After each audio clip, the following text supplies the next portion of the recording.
जय हिंद दोस्तों, आप सबों को मैं अपने YouTube चैनल पे स्वागत करता हूं। आज आप सबों के बीच बायोलॉजी का और एक चैप्टर है आपको साइटोलॉजी। इससे जो क्वेश्चन आपको कंपटीशन एग्जाम में पूछे जाते हैं वो महत्वपूर्ण क्वेश्चन आप सबों को 25 महत्वपूर्ण क्वेश्चन बताएंगे। और याद रखिएगा, साइटोलॉजी में आप सबों को मैं 100 क्वेश्चन बताऊँगा और ये क्वेश्चन सब जो आपको निश्चित तौर पर एग्जाम में पूछे जाएंगे। तो इस वीडियो में पूरे लास्ट तक आप लोग बने रहिएगा। देखते हैं पहला क्वेश्चन साइटोलॉजी चैप्टर का क्या है। तो पहला क्वेश्चन है आपको, कोशिका का खोज किसने किया था। यानी क्वेश्चन आपका पहला है कि कोशिका का खोज किसके द्वारा किया गया था। कोशिका का खोज किसने किया था, तो याद रखना रॉबर्ट हुक। एक वैज्ञानिक का नाम है रॉबर्ट हुक। रॉबर्ट हुक साहब ने क्या किया, तो याद रखिएगा कोशिका का खोज किया। कोशिका को इंग्लिश में यदि बात करेंगे तो सेल बोला जाता है। और याद रखिएगा, जब आप बायोलॉजी पढ़ रहे तो आपको इंग्लिश टर्म याद रखना पड़ेगा। तो कोशिका का खोज किसके द्वारा किया गया, तो रॉबर्ट हुक साइंटिस्ट थे। उन्होंने क्या किया, सेल का खोज कर दिया। और कब खोज किया, तो याद रखना खोज कब किया गया है, तो ये 1665 ईस्वी में जो आपको कोशिका का खोज किया था। और याद रखिएगा, साइटोलॉजी का यदि आपको जनक पूछा जाए और आपको कोशिका का अध्ययन यदि पूछा जाए, अध्ययन क्या कहलाता है, तो कोशिका का अध्ययन पूछा जाएगा तो साइटोलॉजी कहलाता है।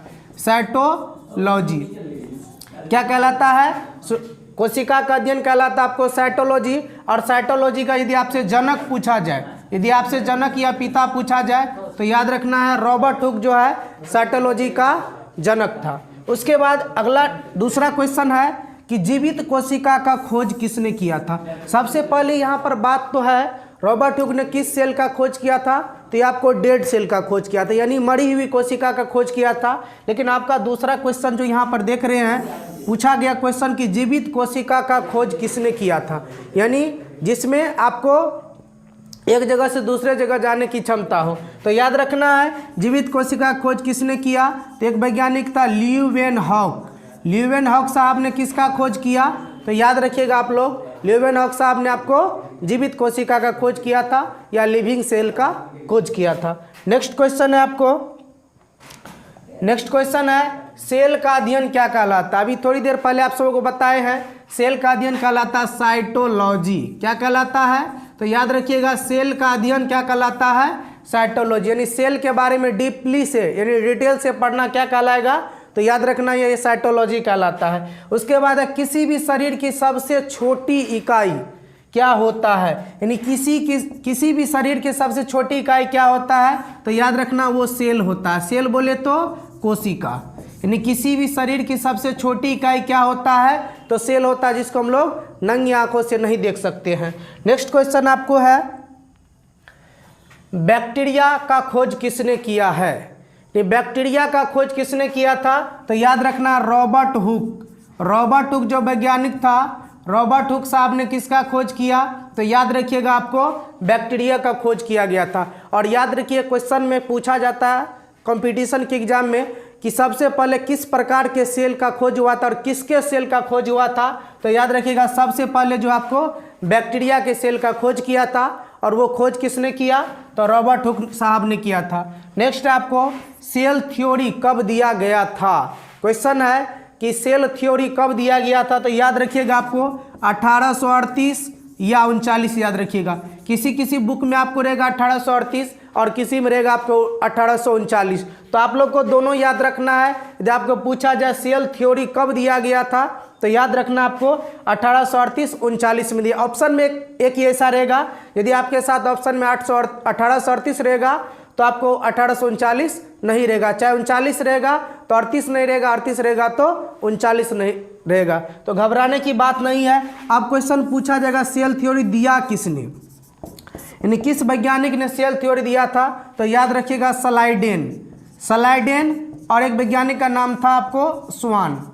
सलाइडेन और स्वान नामक वैज्ञानिक ने क्या दिया, तो याद रखना इन्होंने क्या दिया था, सेल थ्योरी दिया था। क्या दिया है, सेल थ्योरी दिया। कब दिया, 1838-39 ईस्वी में।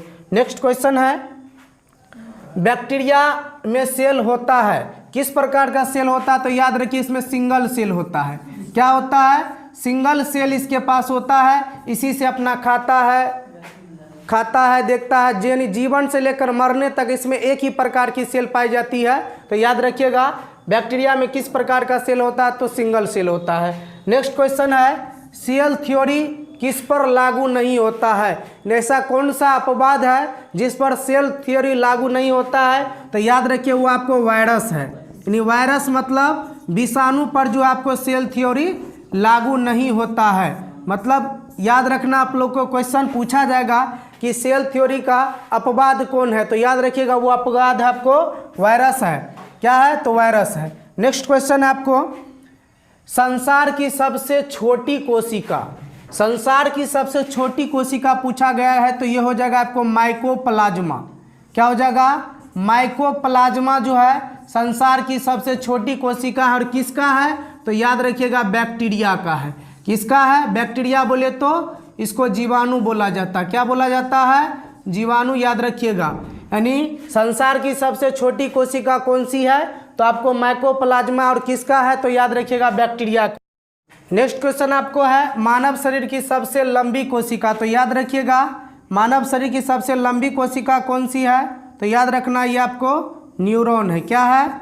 न्यूरॉन है। न्यूरॉन बोले तो तंत्रिका तंत्र, यानी तंत्रिका तंत्र जो है आपको मानव शरीर की सबसे लंबी कोशिका है, इसको याद रखना है। नेक्स्ट क्वेश्चन आपको है संसार की सबसे बड़ी कोशिका, संसार की सबसे बड़ी कोशिका पूछा गया है, तो ये आपको शुतुरमुर्ग, शुतुरमुर्ग का अंडा है। शुतुरमुर्ग का क्या है? अंडा है। ऑस्ट्रिच एग बोला जाता है। तो याद रखिएगा संसार की सबसे बड़ी कोशिका की यदि बात करेंगे किसमें पाया जाता है, तो याद रखना उसको आप लोग को कि शुतुरमुर्ग का वो आपको अंडा होगा। और ब्लड में सबसे बड़ी कोशिका किसका होता है? तो याद रखिएगा WBC का होता है। WBC को क्या बोला जाता है? व्हाइट ब्लड सेल बोला जाता है। व्हाइट ब्लड सेल क्या बोला जाता है? तो याद रखना व्हाइट ब्लड सेल बोला जाता है। और हमारे शरीर में WBC का काम क्या है? रोग प्रतिरोधक क्षमता को बढ़ाता है। मान लिया हमारे शरीर में कोई रोग होगा तो उसको बढ़ाने का काम कौन सा करेगा? तो याद रखिएगा वो आपको WBC करता है। नेक्स्ट क्वेश्चन है इस धरती पर सबसे पहले सजीव आया था, यानी इस धरती पर सबसे पहले सजीव कौन आया था? तो याद रखना blue green algae, blue green algae जो है सबसे पहले इस धरती पर आए थे। इस धरती पर सबसे पहले कौन सा सजीव आया था? तो याद रखिएगा ब्लू ग्रीन एल्गी आए थे। इसको हिंदी में यदि बात करेंगे तो बोला जाता है नील हरित शैवाल। क्या बोला जाता है? नील हरित शैवाल। याद रखिएगा इस धरती पर सबसे पहले कौन सा सजीव आया? तो याद रखना आप लोग को ब्लू ग्रीन एल्गी आए थे, और इसको हिंदी में यदि बोले तो नील हरित शैवाल बोला जाता है। नेक्स्ट क्वेश्चन है यूकेरियोटिक में DNA किस टाइप का होता है? यूकेरियोटिक प्रकार के सेल में DNA किस टाइप का होता है? याद रखिएगा डबल हेलिक्स होता है, यानी डबल हेलिक्स। हेलिक्स जो है मॉडल होता है। कैसा होता है? तो याद रखिएगा यूकेरियोटिक प्रकार के DNA में किस टाइप का होता है? तो इसका होगा डबल हेलिक्स मॉडल होता है। किस टाइप का होता है? Double helix model. मान लीजिए फिगर के माध्यम से समझ लेते हैं, इस टाइप का होता है। तो यहाँ पर आप देख रहे हैं इधर से एक हो गया, इधर से एक हो गया, ये तो डबल हो गया। और सिंगल वाला जब यदि बात करेंगे तो इस टाइप का होता है। तो ये आपको क्वेश्चन पूछा गया है कि यूकेरियोटिक में DNA किस टाइप का होता है? तो इसका DNA होता है डबल हेलिक्स मॉडल होता है।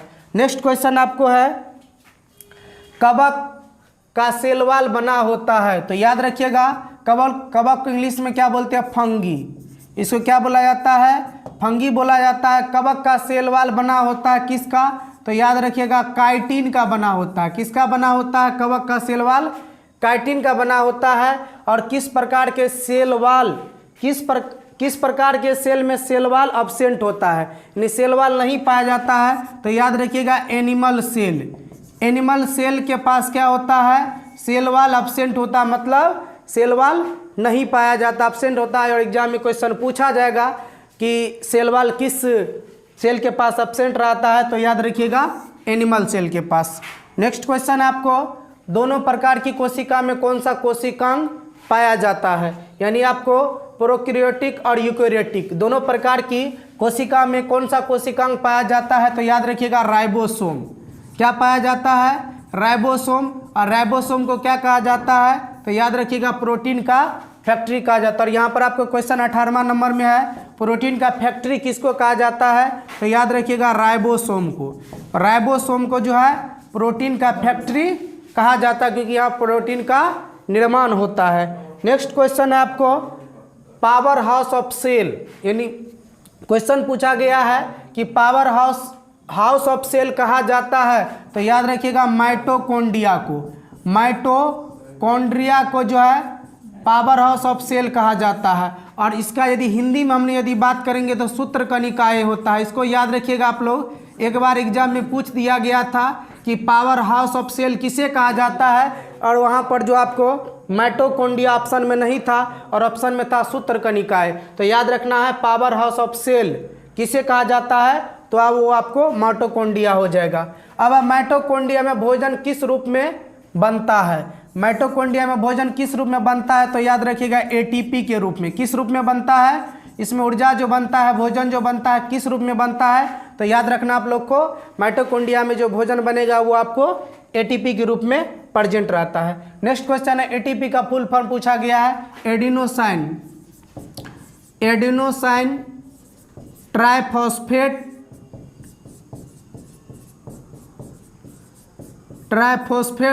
क्या होता है? एडिनोसाइन ट्राइफॉस्फेट होता है। एग्जाम में आपसे यदि क्वेश्चन पूछा जाए कि एटीपी का फुल फॉर्म क्या होता है, तो याद रखिएगा एडी से एडिनोसाइन, टी से हो गया ट्राई, पी से हो गया फॉस्फेट। तो एटीपी का फुल फॉर्म क्या हो जाएगा?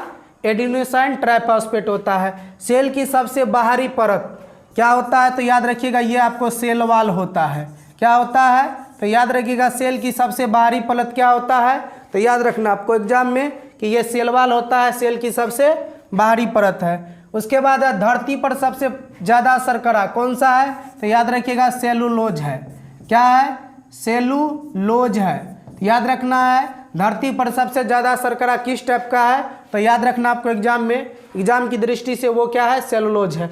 उसके बाद है सेल का सबसे बड़ा भाग कौन सा है? तो याद रखना सेल का सबसे बड़ा भाग है केंद्रक। केंद्रक जो है आपको सेल का सबसे बड़ा भाग है, सबसे बड़ा अंग है। सेल मतलब कोशिका का सबसे बड़ा भाग कौन सा हो जाएगा? तो ये आपको केंद्रक होगा। नेक्स्ट क्वेश्चन है केंद्रक का खोज किसने किया था? तो याद रखिएगा रॉबर्ट ब्राउन किया था। किसने किया? तो रॉबर्ट ब्राउन साहब ने क्या किया था? तो याद रखिएगा केंद्रक का खोज कर दिया था। और सेल का सबसे बड़ा भाग कौन सा है? तो आपको केंद्रक है।